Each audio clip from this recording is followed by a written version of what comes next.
कधी ही फाईल गेली, कोणाला तुम्ही कोणाशी बोललाय, हे सत्य देखील त्यांनी लोकांसमोर आणावं.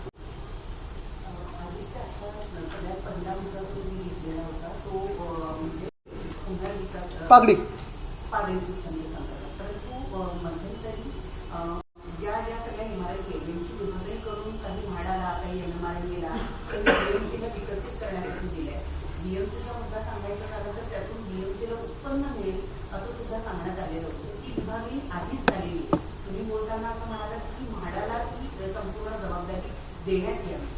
नाही, माझं म्हणणं हे आहे, सक्षम प्राधिकरण म्हणून जेव्हा आपण बोलतो की ही बिल्डिंग डिलॅपिडेटेड आहे की नाही, जो काही कायदा 79 आणि 79B अमेंडमेंट आली त्याच्यात म्हाडा हे सक्षम प्राधिकरण असेल हे सांगितलं होतं. आधी BMC होती डिलॅपिडेटसाठी, पण आता उपकरप्राप्त ज्या इमारती आहेत ह्या अमेंडमेंटमुळे म्हाडाच करते असं सगळ्यांची एक सहमती सरकार.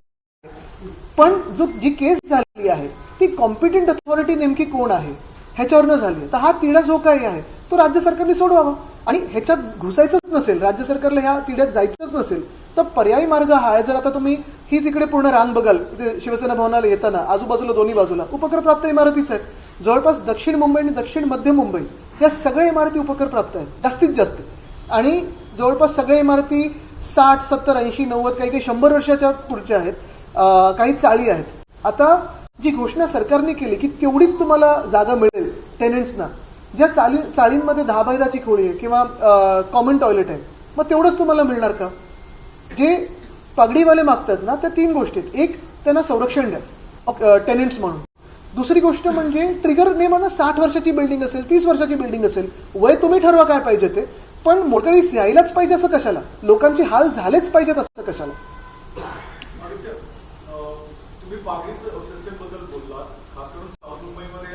तुमचं पण पागडीच होतं ना, तुम्ही वाचला, रिडेव्हलपमेंटला गेलो ऑलरेडी त्याच्या आधी. पण बाजूच्या नाही गेलं. माझा प्रश्न असा आहे की महारेरासारखी एक कॉम्पिटंट अथॉरिटी आहे जी इतर वेळी नवीन कन्स्ट्रक्शनवर नेहमी एक वचक ठेवून असते, पण रिडेव्हलपमेंटची जेव्हा गोष्ट येते किंवा पागडीची जेव्हा गोष्ट आहे तेव्हा महारेराला काही अथॉरिटी नाहीये. तर जेव्हा तुम्ही कॉम्पिटंट अथॉरिटीची गोष्ट करता तर महारेराला ही अथॉरिटी दिल्या तर चालतील का, किंवा महारेरा ही तुम्हाला वाटतं का की कॉम्पिटंट अथॉरिटी आहे? बघा, मुंबईमध्ये साधारणपणे 14,500 ते 15,000 इमारती ज्या सेस्ट आहेत किंवा उपकरप्राप्त आहेत. माझं मत स्पष्टपणे असं आहे की जी आपण अमेंडमेंट आणली होती दोघांना फेअर होती, दोघांना बरोबरची होती. जे जागा मालक आहेत त्यांना पहिली संधी देत होतो आणि तेव्हा टेनंटशी त्यांना साधारणपणे सहमती लागत होती.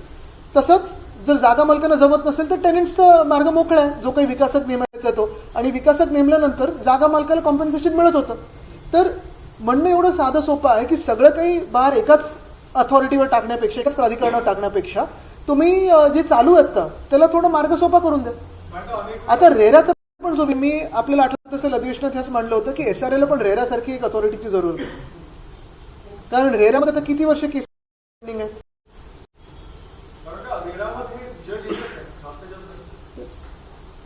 बताइए कि अभी चुनाव भी अनाउंस हो सकते हैं और इसको लेकर के डीजीपी ने कई सारी चीजों का अनाउंसमेंट किया, एक खबरी सिस्टम का. दूसरा, कल पीयूष गोयल ने एक फेसबुक लाइव किया कि रडार को दरअसल जो एयरपोर्ट अथॉरिटी के रडार हैं उनको हमने कर दिया है. तो इस तरीके से देखते हैं इसका कितना लगभग 4 बजे भी प्रेस कॉन्फ्रेंस हो ही जाएगी चुनाव आयोग की, और उसी चुनाव आयोग के घोषणा के पहले जो अभी सत्र हुआ, अधिवेशन हुआ महाराष्ट्र असेंबली का, उसमें हमने काफ़ी सारे मांगे की थी. और ये मांगे अभी की नहीं है, कई सारी ऐसे मांगी थी जो हम अपने कार्यकाल में काम करते आए हैं. उन्हें स्थगिति मिली है अभी इस सरकार के दौरान, और अभी सरकार की आंखें खुली है.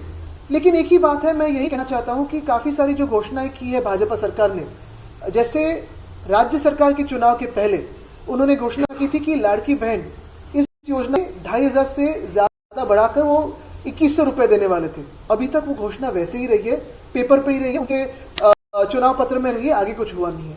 दूसरी घोषणा उन्होंने की थी किसानों को कर्जा मुक्त करेंगे. 1 साल हुआ है अभी लगभग ये सरकार बनके, 1 साल से थोड़ा ज़्यादा. किसानों पे बहुत सारी, अगर आप देखें तो आपत्ति आई है, फिर कभी बारिश हो, कभी कुछ और हो, लेकिन किसानों को कर्जा मुक्त तो छोड़ो, मदद भी नहीं मिली.